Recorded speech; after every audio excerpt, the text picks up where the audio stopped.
तो विवाह करके पार्वती जी को लेकर गए। पार्वती जी कहती हैं कि कहाँ है हमारा बैठक, कहाँ है हमारा डाइनिंग रूम, कहाँ है हमारा किचन। आज पहला दिवस है मेरा, दुल्हन बन के आई हूँ, जरा खीर बना दूँ, जरा रसोई तो दिखा दो, जरा घर तो दिखा दो। बोले बाबा कहते हैं ये वटवृक्ष ही तेरा घर है, ये वटवृक्ष ही तेरा घर है महाराज। तो न होने का आनंद, संग्रह, ध्यान रखना, संग्रह हमेशा हमको मोह में बांधता है। संग्रह, महादेव से शिक्षा यही तो लेनी है। अब ऐसा नहीं मैं कह रहा हूं कि देखो अपने अनुकूल हमको कथा के प्रसंग को समझ लेना चाहिए कि हमको इस कथा से क्या मिल रहा है। तो हम ये तो नहीं कह सकते कि संग्रह मत करो, भाई संग्रह भी करना है, लेकिन इससे समझना क्या है कि संग्रह के प्रति कभी मोह मत रखना। संग्रह आपके लिए दुखदाई नहीं बनेगा, लेकिन संग्रह के प्रति जो आपका मोह है ना वो दुखदाई बनता है। जैसे समझिएगा, मैं महाभारत में पढ़ रहा था, जब व्यक्ति मरता है ना, मरते समय मरने का दुख इतना नहीं होता जितना दुख जो संग्रह किया है उसके छूटने का होता है। मरते समय मरने का दुख इतना बड़ा नहीं होता, लेकिन जो जीवन भर 70-80 साल में जो जोड़ा है वो छूट रहा है, कष्ट उसका होता है, दर्द उसका होता है, वेदना उसकी होती है। महादेव सिखाते हैं कि इसलिए छोड़ना सीख जाओ, नहीं तो बहुत कष्ट होगा, मृत्यु तुम्हारी दुर्गति में परिवर्तित हो जाएगी। महामृत्युंजय का मंत्र आप लोग जानते होंगे, त्र्यंबकं जजामहे। कभी इसका अर्थ समझा आपने? त्र्यंबकं जजामहे सुगंधिम पुष्टिवर्धनम उर्वारुकमिव बंधनान् मृत्योर्मुक्षीयमामृतात्। आहा, इस मंत्र का क्या भाव है जानते हैं? महादेव से एक साधक याचना करता है कि हे महादेव, मृत्यु से पहले आप मुझे इसी प्रकार से मुक्त कर दो जैसे कि खरबूजा जो होता है वो अपनी बेल से जुड़ा हुआ होता है, लेकिन धूप के प्रभाव से क्या होता है, बेल अपने आप ही खरबूजे को छोड़ देती है, बेल सूख जाती है और खरबूजे को छोड़ देती है। तो वैसे ही है महादेव, जैसे बेल खरबूजे को छोड़ देती है, उसी प्रकार से मैं जब इस संसार से जाऊं तो आप भी मुझे मुक्त कर देना। अर्थात मेरा किसी से कोई आसक्ति भाव ना रहे, जिसको हम अटैचमेंट कहते हैं। प्रेम और अटैचमेंट में अंतर होता है ना, मोह ना रहे। तो महादेव यही सिखाते हैं। और महादेव का ही तो दूसरा स्वरूप है भगवान श्री कृष्ण। और वो भगवान श्री कृष्ण भी गीता में कहते हैं अर्जुन को कि अर्जुन संसार में रहे, लेकिन कैसे रहे? कैसे रहे? तो पद्म पत्र मिवाम भसा। कैसे रहना है? बोले पद्म पत्र मिवाम भसा, ऐसे रहना है। तू कभी बंधन में नहीं पड़ेगा। अभी पद्म पत्र मिवाम भसा क्या होता है? पद्म कहते हैं कमल को, पद्म पत्र अर्थात कमल का पत्ता, उसमें अम्भसा, अम्ब कहते हैं पानी को, जल को। जिस प्रकार से कमल के पत्ते में पानी की बूंद ठहरती नहीं है और रहता पानी में ही है, लेकिन पानी को अपने ऊपर रहने नहीं देता, तो वैसे ही रहना संसार में है, लेकिन संसार को अपने ऊपर उसका रंग चढ़ने नहीं देना है। पद्म पत्र, क्या सुंदर उदाहरण दिया है। एक नेपाली भजन भी है ना, हरि भना झूठो माया जानी, दुई दिन को जिंदगानी, करकल को पानी। करकल मतलब अरबी पिनालू व्यंजन, हाँ पिनालू को पत्ता, करकल को पानी। तो पिनालू को पत्ता में पानी टिक दई ना, टिक दई ना, फिसलेरा तला गिरी जान चाहते। तो तेज तरी बिल्कुल उसी प्रकार से, तो वही उदाहरण है पद्म पत्र मिवाम भसा। तो कमल का पत्ता भी कुछ वैसा ही होता है, करेले के पत्ते की तरह। जैसे करेले, जैसे कि अरबी का पत्ता अपने उस पानी की बूंद को अपने ऊपर ठहरने नहीं देता, बस वैसे ही संसार को अपने ऊपर ठहरने नहीं देना है। तो महादेव यही कहते हैं कि अंतिम समय से पहले अपने जीवन को कैसा बना लो? खरबूजे की बेल की तरह छोड़ दो। तो इसलिए दुख हमेशा ध्यान रखना। एक सिद्धांत आज की कथा का यही सिद्धांत है, मूल यही है, और महादेव यही सिखा रहे हैं।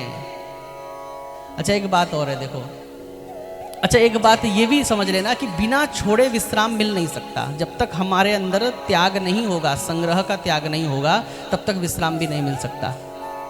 आप देखो, एक अपने जीवन में साधारण रूप से भी देखो आप, जैसे आप लोग, ठीक है, हम लोग दिन में अच्छे वस्त्र पहने, बढ़िया हाथ में कड़ा पहना है, अंगूठी पहनी है, ये पहना है, सब कुछ पहना है, अच्छा लगता है।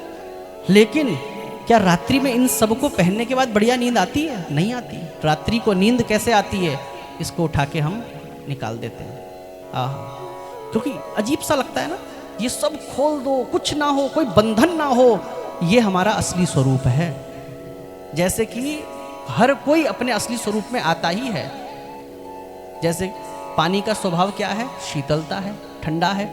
इसलिए पानी को गर्म करो, लेकिन गर्म करने के लिए क्या करना पड़ता है? प्रयास करना पड़ता है। लेकिन ठंडा करने के लिए प्रयास थोड़ा ही करना पड़ता है।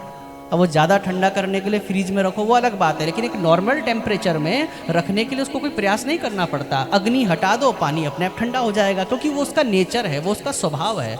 तो जैसे जल का स्वभाव क्या है? शीतल है। ऐसे ही हम कौन हैं? ईश्वर अंश, जीव अविनाशी, चेतन अमल, सहज सुख राशि। हम महादेव के अंश हैं, और महादेव का स्वभाव क्या है? फक्कड़पना। तो उसका जेनेटिक गुण हम पे आएगा, फक्कड़पना। इसलिए रात्रि को जो 5-6 घंटे का विश्राम भी हमको लेना होता है ना, बढ़िया कपड़े पहन के नहीं होता वो विश्राम, फक्कड़पना। इसलिए माताएं भले ही दिन भर शादी में जाना है, भले ही 2-2.5 घंटे का श्रृंगार करेंगी, हाँ, थोड़ा सा मॉइस्चराइजर वाली क्रीम, क्या क्या बोलते हैं उसको, वो लगाएंगी। फिर उसके बाद बीबी आता है एक, है ना, वो लगाएंगी और बढ़िया श्रृंगार करेंगी, 2 घंटे लगाएंगी। लेकिन जब शादी से आ जाएंगी तो अगर पति कहे कि अरे बहुत सुंदर लग रही हो, ऐसा करो रोटी भी यही पहन के बनाओ ना, तो क्या कहेगी? अरे नहीं भैया, आते ही सबसे पहले अपने वस्त्रों को, जिस वस्त्रों को पहनने के लिए 2-2.5 घंटा लगाया, इतना महंगा मेकअप किया, लेकिन उसके बाद आने के बाद नहीं, वो तुरंत क्या करेगी? अपने कपड़ों को उतार कर वो बिल्कुल साधारण सी, हाँ, बिल्कुल गली सी, सड़ी सी, पुरानी सी वो मैक्सी पहन लेगी या धोती पहन लेगी, और तब बढ़िया सोएगी। मतलब मैं ये बात हंसने के लिए नहीं कह रहा हूँ, मैं नेचर को समझने के लिए कह रहा हूँ कि हमारा नेचर क्या कहता है, और हम करते भले कुछ भी हों, लेकिन हमारा नेचर तो ये कहता है कि हमारा नेचर कैसा है? फक्कड़पना है। तो जैसे इन आभूषणों को पहनकर बढ़िया नींद नहीं आती, बढ़िया वस्त्रों को पहनकर बढ़िया नींद नहीं आती, जितने हल्के वस्त्र पहनोगे उतना बढ़िया नींद आएगी। मतलब जीवन में भी जितने हल्के हो जाओगे, जितना संग्रह कम करोगे, अंतिम समय मरते समय भी जो बड़ी निद्रा में जाओगे ना, तो भी बढ़िया विश्राम तभी प्राप्त होगा। इसलिए महादेव कह रहे हैं, महादेव कहते हैं कि हे भक्तों, अपने जीवन को तुम कैसा बना लो? श्रीफल की तरह बना लो, नारियल की तरह तुम्हारा जीवन न बने अंतिम समय तक भी।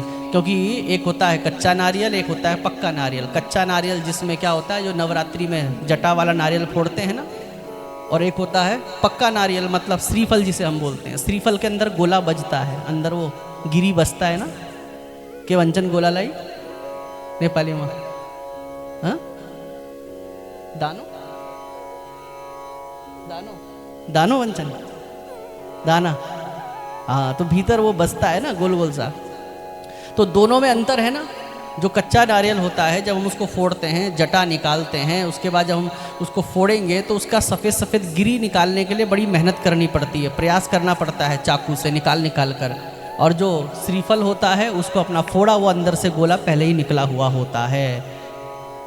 तो महादेव कहते हैं जीवन कैसा हो? जैसे श्रीफल जैसा बना लो, मौत से पहले ही छोड़ दो संसार को, पहले ही छोड़ दो, तो फिर क्या होगा? कष्ट नहीं होगा। लेकिन अगर नारियल की तरह, कच्चे नारियल की तरह अंतिम समय मौत तक भी चिपके रहोगे, तो फिर क्या होगा? उधर यमराज तानेगा हमको, और फिर हम तो फिर भी चिपके हुए हैं। तो बस उस जो ताना तानी का जो कष्ट है ना, वही हमको भयावह भय प्रदान करने वाला है, ऐसा महादेव कह रहे हैं। त्र्यंबकं जजामहे सुगंधिं पुष्टिवर्धनम् उर्वारुकमिव बन्धनान् मृत्योर्मुक्षीयमामृतात्। ये मंत्र, महामृत्युंजय मंत्र, बहुत प्रभावी है माताओं, बहुत प्रभावी है। और एक बात और बताऊं, आजकल थोड़ा सा अगर आप अन्यथा ना ले तो, जैसा मैंने कहा कि हमारे शास्त्रों में 7 करोड़ मंत्र हैं, लेकिन उसके लिए विधि निषेध बताया गया है, कौन जप करे कौन जप ना करे। तो ये मंत्र वैदिक मंत्र होने के कारण इस वैदिक मंत्र को पढ़ने का अधिकार ब्राह्मण को ही है, जिसका या फिर जिसका यज्ञोपवीत संस्कार हुआ है, जो सविधि महादेव की आराधना करता है। हर कोई इस मंत्र को पढ़ेगा तो उसको इतना लाभ नहीं मिलेगा।